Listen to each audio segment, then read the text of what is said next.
Everyone, ಎಲ್ಲರಿಗೂ ನಮಸ್ಕಾರ. ನಾನು ನಿಮ್ಮ ನಲ್ಮೆಯ ಸ್ನೇಹಿತೆ ಅನುಷಾ. ಇನ್ಫೈನೈಟ್ ಇಂಟ್ರೆಸ್ಟ್ ಚಾನೆಲ್ಗೆ ಸ್ವಾಗತ. ಇವತ್ತು ಮತ್ತೊಂದು ಹೊಸ ವಿಡಿಯೋದೊಂದಿಗೆ ನಾನು ನಿಮ್ಮ ಮುಂದೆ ಬಂದಿದ್ದೀನಿ. ದೇವರ ಮನೆಯಲ್ಲಿ ದೇವರ ಸಾಮಗ್ರಿಗಳನ್ನ ಯಾವ ತರ ಬೊಟ್ಟಿಟ್ಟು ಅಲಂಕಾರ ಮಾಡಬಹುದು ಅಂತ ನೋಡೋಣ ಬನ್ನಿ. ನೀವಿನ್ನೂ ನಮ್ಮ ಚಾನೆಲ್ ಅನ್ನ ಸಬ್ಸ್ಕ್ರೈಬ್ ಮಾಡಿಲ್ಲ ಅಂದ್ರೆ ಈ ಕೂಡಲೇ ಸಬ್ಸ್ಕ್ರೈಬ್ ಮಾಡಿ, ಬೆಲ್ ಐಕಾನ್ ಅನ್ನ ಕ್ಲಿಕ್ ಮಾಡಿದ್ರೆ ನಾನ್ ಮಾಡುವಂತ ಎಲ್ಲಾ ವಿಡಿಯೋಗಳ ನೋಟಿಫಿಕೇಶನ್ ನಿಮ್ಗೆ ಬರುತ್ತೆ.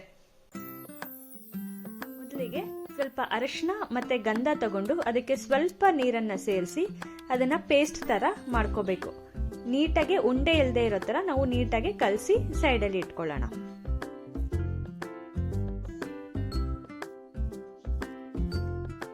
ಅದೇ ತರ ನಾವು ವಿಭೂತಿಗೂ ಅಷ್ಟೇ ಸ್ವಲ್ಪ ನೀರನ್ನ ಸೇರಿಸಿ ಪೇಸ್ಟ್ ತರ ಮಾಡಿ ರೆಡಿ ಮಾಡಿ ಇಟ್ಕೊಳ್ಳೋಣ.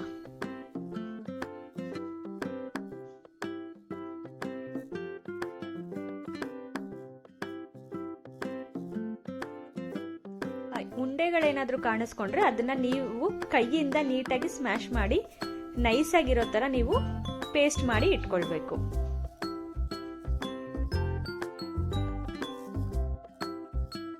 ಈಗ ಕಳಶದ ಚೊಂಬಿಗೆ ಒಂದು ಬಟ್ಸ್ ಸಹಾಯದಿಂದ ಗಂಧ ಮತ್ತೆ ಅರಿಶಿನ ನಾವೇನ್ ಪೇಸ್ಟ್ ಮಾಡಿ ಇಟ್ಕೊಂಡಿದ್ವಿ ಅದನ್ನ ರೌಂಡ್ ಶೇಪ್ ನಲ್ಲಿ ನಿಧಾನಕ್ಕೆ ಇಡಿ.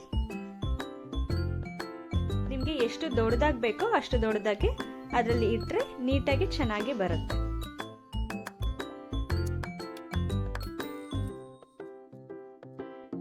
ಅದೇ ಬಟ್ಸ್ ಇಂದ ಇನ್ನೊಂದು ಸೈಡ್ ಅಲ್ಲಿ ಅಂದ್ರೆ ಅರಿಶಿನ ಆಗದೆ ಇರೋಂತ ಸೈಡ್ ಅಲ್ಲಿ ಕುಂಕುಮನ ಹಚ್ಕೊಂಡು ಅದನ್ನ ಮಧ್ಯದಲ್ಲಿ ಅಂದ್ರೆ ಸ್ವಲ್ಪ ಅರಿಶಿನ ಕಾಣಬೇಕು, ಆಮೇಲೆ ಮಧ್ಯದಲ್ಲಿ ಕುಂಕುಮ ಬರೋ ತರ ನೀಟಾಗಿ ಇಡಿ. ರೌಂಡ್ ಆಗಿ ಬರೋ ತರ ನೋಡ್ಕೊಂಡು ಸಣ್ಣದಾಗಿ ಇಟ್ಕೊಳ್ಳಿ. ತುಂಬಾ ದೊಡ್ಡದಾಗಿ ಇಟ್ರೂ ಚೆನ್ನಾಗಿ ಕಾಣಲ್ಲ. ಈಗ ನಾವು ವಿಭೂತನ್ನ ಕಲಸಿಟ್ಕೊಂಡಿದ್ವಲ್ಲ, ಆ ವಿಭೂತಿನ ನಾವು ಒಂದು ಬೆಂಕಿ ಕಡ್ಡಿಯ ಸಹಾಯ ಅಂದ್ರೆ ಬೆಂಕಿ ಕಡ್ಡಿ ಬ್ಯಾಕ್ ಸೈಡ್ ಇರುತ್ತಲ್ವಾ ಅದರ ಸಹಾಯದಿಂದ ಚುಕ್ಕೆಗಳನ್ನ ಇಟ್ಕೊಂಡು ಬರೋಣ.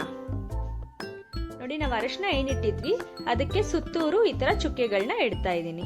ನೋಡಿ ಎಷ್ಟು ಚೆನ್ನಾಗಿ ಕಾಣ್ತಾ ಇದೆ ಅಲ್ವಾ?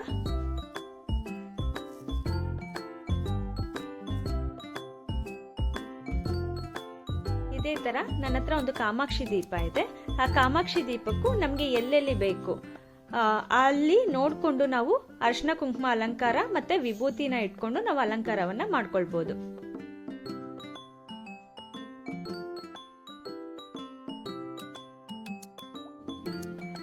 ನಾವು ಅರಿಶಿನೂ ಸಹ ಕೈಯಲ್ಲೇ ಇಟ್ರೆ ಕೆಲವೊಮ್ಮೆ ಏನಾಗುತ್ತೆ ಅಂದ್ರೆ ಅರಿಶಿನ ಕೈನಲ್ಲೇ ಅಂಟ್ಕೊಂಡು ಬೇರೆ ಕಡೆ ಸಾಮಗ್ರಿಗಳಿಗೆ ಅಂಟ್ಕೊಳ್ಳೋ ಅಂತ ಚಾನ್ಸಸ್ ಇರುತ್ತೆ. ಅದಕ್ಕೋಸ್ಕರ ನಾನು ಬಟ್ಸ್ ನ ಯೂಸ್ ಮಾಡ್ಕೊಳ್ತೀನಿ. ನೋಡಿ, ಈಗ ಚಿಕ್ಕ ಚಿಕ್ಕದಾಗಿರೋ ಪ್ಲೇಸಸ್ ಅಲ್ಲೆಲ್ಲ ನಾನು ಬೆಂಕಿ ಕಡ್ಡಿ ಸಹಾಯ ಯೂಸ್ ಮಾಡ್ಕೊಳ್ತಾ ಇದ್ದೀನಿ. ಅರಿಶಿನ ಹಚ್ಚೋದಿಕ್ಕೆ, ವಿಭೂತಿ ಹಚ್ಚೋದಿಕ್ಕೆ ಮತ್ತೆ ಕುಂಕುಮ ಹಚ್ಚೋದಿಕ್ಕೆ. ಸ್ವಲ್ಪ ದೊಡ್ಡದಾಗಬೇಕು ಅನ್ನೋ ಟೈಮ್ ನಲ್ಲಿ ನಾವು ಬಟ್ಸ್ ನ ಯೂಸ್ ಮಾಡ್ಕೊಳ್ಬಹುದು. ಅಲ್ಲಿ ನಮ್ಗೆ ಸೈಡ್ ಅಲ್ಲಿ ಡೀಟೇಲಿಂಗ್ ಕೊಟ್ಟಿದಾರಲ್ವಾ, ಆ ಡೀಟೇಲಿಂಗ್ ಮೇಲೇನು ನಾನು ಏನ್ ಮಾಡ್ತಿದ್ದೀನಿ, ಅರಿಶಿನ ಮತ್ತೆ ವಿಭೂತಿ ಇಟ್ಕೊಂಡು ನೀಟಾಗಿ ಒಂದು ಅರಿಶಿನ ಒಂದು ವಿಭೂತಿ ಆತರ ಮಾಡ್ಕೊಂಡು ಬಂದಿದ್ದೀನಿ. ಅದು ಎದುರುಗಡೆಯಿಂದ ನೋಡಿದ್ರೆ ತುಂಬಾ ಅಂದ್ರೆ ತುಂಬಾ ಚೆನ್ನಾಗಿ ಕಾಣುತ್ತೆ. ಟ್ರೈ ಮಾಡಿ ನೋಡಿ. ಈಗ ನನ್ನ ಹತ್ರ ಈ ತರದ್ ಒಂದು ದೀಪ ಇದೆ. ಆ ದೀಪಕ್ಕೂ ಅಷ್ಟೇ ನಾನೊಂದು ಸಣ್ಣದಾಗಿ ಮೇಲೆ ಮತ್ತೆ ಕೆಳಗಡೆ ಅರಿಶಿನ ಇಟ್ಕೊಂಡು ಅದ್ರ ಮೇಲೆ ಕುಂಕುಮ ಇಟ್ಕೊಂಡು ಆ ಕುಂಕುಮಕ್ಕೆ ಮತ್ತೆ ವಿಭೂತಿ ಸುತ್ತೂರು ವಿಭೂತಿಯನ್ನ ಇಟ್ಕೊಂಡು ಬರ್ತೀನಿ. ಆಗ್ಲೇ ನಾವು ಕಳಶಕ್ ಮಾಡಿದ್ವಲ್ಲ ಅದೇ ತರಾನೇ ಮಾಡ್ಕೊಳ್ಬಹುದು. ಎಲ್ಲರೂ ಯೂಶಲಿ ಅರಿಶಿನ ಕುಂಕುಮ ಹಚ್ಚಿರ್ತಾರೆ. ಅದಕ್ಕೆ ವಿಭೂತಿನೂ ನಾವು ಆಡ್ ಮಾಡ್ಕೊಂಡು ಅದನ್ನೇ ನಾವು ಡೆಕೋರೇಟಿವ್ ಆಗಿ ಮಾಡ್ಕೊಳ್ಳೋದ್ರಿಂದ ತುಂಬಾ ಚೆನ್ನಾಗಿರುತ್ತೆ. ಈಗ ನೋಡಿ, ಆಗ್ಲೇ ಕಳಶ ಸ್ವಲ್ಪ ದೊಡ್ಡದಾಗಿತ್ತು, ಅದಕ್ಕೆ ನಾನು ಬೆಂಕಿ ಕಡ್ಡಿ ಯೂಸ್ ಮಾಡಿದ್ದೆ. ಇಲ್ಲಿ ದೀಪ ಸಣ್ಣದಾಗಿದೆ, ಸೊ ಸಣ್ಣ ಚುಕ್ಕೆಗಳು ಬರಬೇಕು ಅನ್ನೋ ಕಾರಣದಿಂದ ನಾನು ಊದುಕಡ್ಡಿ ಏನಿದೆ ಊದುಕಡ್ಡಿಯ ಹಿಂಭಾಗ, ಆ ಹಿಂಭಾಗದ ಸಹಾಯದಿಂದ ನಾನು ಸಣ್ಣ ಸಣ್ಣ ಚುಕ್ಕೆಗಳನ್ನ ಇಟ್ಕೊಂಡು ಬರ್ತಾ ಇದ್ದೀನಿ.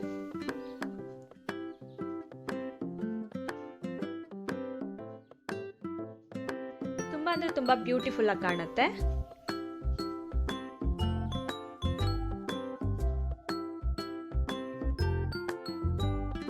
ನಾವು ಈ ತರ ದೇವರ ಮನೆಯಲ್ಲಿ ಎಲ್ಲ ಸಾಮಗ್ರಿಗಳಿಗೂ ಅಲಂಕಾರ ಮಾಡೋದ್ರಿಂದ ನೋಡೋದಕ್ಕೆ ತುಂಬ ಚೆನ್ನಾಗಿರುತ್ತೆ. ಏನೋ ತುಂಬ ಸಂತೋಷ ಅನಿಸುತ್ತೆ. ನಾನು ಪ್ರತಿ ಸರಿನೂ ಡೆಕೋರೇಟ್ ಮಾಡಿ ದೇವ್ರ ಮನೆ ನೋಡಿದಾಗ ನಾನೊಂದು ಪೂಜೆ ಮಾಡಿ ಬಂದು ಮತ್ತೆ ನಾನು ಆಗಾಗ ನೋಡ್ತಾನೆ ಇರ್ತೀನಿ, ಎಷ್ಟು ಚೆನ್ನಾಗಿದೆ ಅಲ್ವಾ, ದೇವ್ರು ಎಷ್ಟು ಚೆನ್ನಾಗಿ ಕಾಣ್ತಿದ್ದಾರಲ್ವಾ, ದೇವ್ರ ಮಧ್ಯದಲ್ಲಿರುವ ಸಾಮಗ್ರಿಗಳು ಎಷ್ಟು ಚೆನ್ನಾಗಿ ಕಾಣ್ತಿದೆಯಲ್ಲ ಅಂತ ಅನ್ನಿಸ್ತಾನೆ ಇರುತ್ತೆ. ನೋಡಿ, ನನ್ನ ಹತ್ರ ಈ ಸಣ್ಣ ಸಣ್ಣ ವಿಗ್ರಹಗಳಿದೆ. ನಾನು ಈ ವಿಗ್ರಹಗಳನ್ನ ಆಗಾಗ ದುಡ್ಡು ಸ್ವಲ್ಪ ಕೂಡಿಟ್ಟು ತಗೊಳ್ತಾ ಇದ್ದೆ. ಈ ವಿಗ್ರಹ ನನಗೆ ಫ್ರೆಂಡ್ ಗಿಫ್ಟ್ ಮಾಡಿದ್ದು. ನೋಡಿ, ಈ ಲಕ್ಷ್ಮಿ ವಿಗ್ರಹ ನಾನು ತಗೊಂಡಿದ್ದು. ಸೊ ಇದಕ್ಕೂ ನಾವು ಚಿಕ್ಕದಾಗಿ ಬೆಂಕಿ ಕಡ್ಡಿ ಸಹಾಯ ಮತ್ತೆ ಬಟ್ ಸಹಾಯದಿಂದ ಅರಿಶಿನ ಕುಂಕುಮನ ಹಚ್ಕೊಂಡು ಬರ್ತೀವಿ. ಸಣ್ಣ ವಿಗ್ರಹ ಆಗಿರೋದ್ರಿಂದ ನಾವು ಬೆರಳಲ್ಲಿ ಹಚ್ಚಿದಾಗ ತುಂಬಾ ದಪ್ಪಕ್ಕೆ ಬಂದ್ಬಿಡುತ್ತೆ. ಅದಕ್ಕೋಸ್ಕರನೇ ಬಟ್ಸ್ ಎಲ್ಲ ಯೂಸ್ ಮಾಡ್ಕೊಳ್ತಾ ಇದ್ದೀನಿ. ಇದು ಕುಬೇರ ದೀಪ. ಇದಕ್ಕೂ ಅಷ್ಟೇ ಅರಿಶಿನ ಕುಂಕುಮ ನೀಟಾಗಿ ಚಿಕ್ಕದಾಗಿ ಹಚ್ಕೊಳ್ತಾ ಇದ್ದೀನಿ.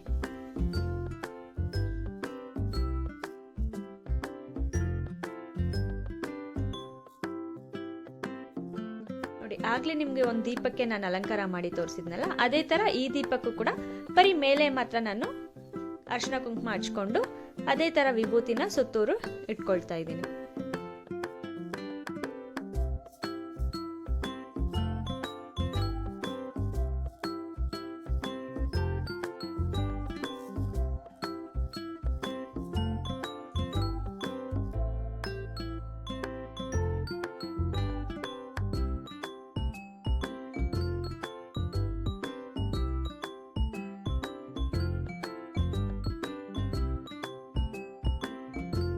ನೋಡಿ, ಈ ತರ ಕಾಣುತ್ತೆ.